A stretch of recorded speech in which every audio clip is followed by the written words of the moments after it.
Les meves tasques consistiran en donar una uniformitat i una coherència a la línia de recerca i investigació de la nostra institució i al mateix temps servir de llaç amb els responsables d'altres institucions científiques del país.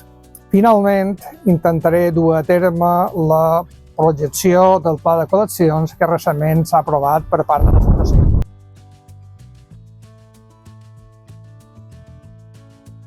Intentarem portar a terme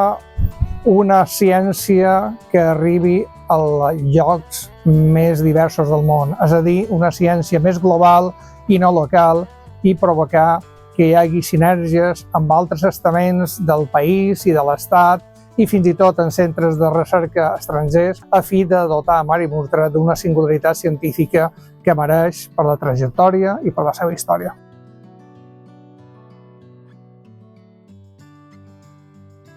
Aquest pla de col·leccions consisteix en tenir una sèrie de normes, directrius, prioritats i protocols d'actuació de cara a gestionar les plantes vives de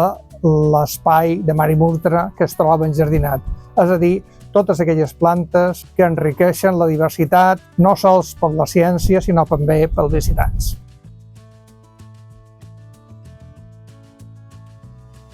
Millorarà des d'un punt de vista qualitatiu molt gran, es posarà al mateix nivell que altres jardins botànics d'arreu del món per tenir aquest pla de col·leccions que gestionarà d'una manera molt més eficaç i portarà a un major interès científic front al que fins ara han tingut. Un dels objectius de la Fundació Carles Faus i del Jardí Botànic Mari Murtra és que arribem a crear un centre de recerca en biologia mediterrània i en l'àmbit de cooperació amb altres països i institucions que facin dels desitjos de Carl Faust una de les fites necessàries per a la nostra feina.